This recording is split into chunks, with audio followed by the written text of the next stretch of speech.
Hello, ladies and gentlemen. Freedom of speech. It's a right that every human should have. But to what extent? For example, is it freedom of speech when you discriminate verbally? Or when you insult someone in authority? How much freedom of speech should we actually allow? Let's talk about discrimination. Discrimination is the act of taking someone's freedom away because they are different than you. That seems controversial. Using your human rights of freedom to take someone else's freedom away. This problem makes us question ethics behind the freedom of speech. Should we set limits to control freedom? Or would it only make things worse? Of course, speech cannot be controlled by law. But as a society, we can make freedom of speech a social rule. You can say what you want as long as it does not limit someone else's freedom. We need our society to cooperate.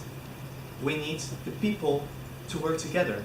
And we all together need to set these standards.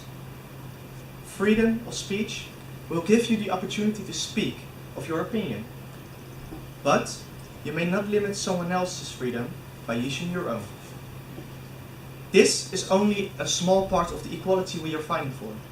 In many countries, women are still oppressed by the societies in which men rule.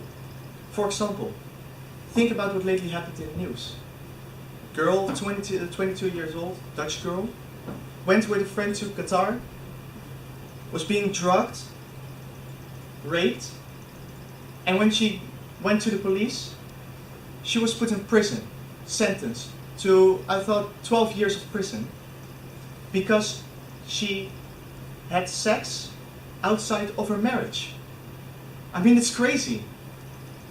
She didn't have to do anything with these. She didn't have to do anything with the situation. And when she confronted the judge, she had evidence. But do they care? No, they don't. Why not? Because she's a woman, and it's a man's country. So who do you think the judge believes, even though she had all this evidence? The man, of course. You know what's funny? What they show in the news in Qatar is that the woman went to bed with this man, next falsely accused the man, and was therefore sent to prison. They show you different things in every part of the world. The women also deserve a life without constant fear. A life in which they are free. A life in which they also have the freedom of speech. Let's get back to the discrimination. Discrimination has all kinds of characteristics. Race, color of the skin, religion, gender, income, intelligence, style, and of course your age. Children are born with random sets of these characteristics, and they have to walk around with those traits for the rest of their lives. They cannot choose whether they are rich or poor, whether they are male or female, or whether they are black or white. Even the things they can change, like future salary or religion, it just shouldn't matter to our society. We just should not care about those things.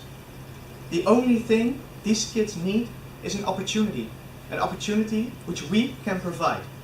They can all grow up to become someone as important as some people today.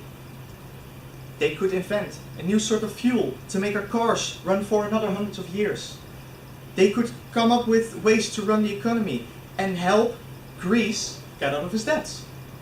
They could even solve the problem of the third world and make this world a better place. Because the 4 years which we get for presidency obviously isn't enough to solve everything in this world. We need to provide them with safety, education, and opportunities. We need to aspire the next generation's equality. We need to aspire this generation for equality. We need age. Thank you for your time.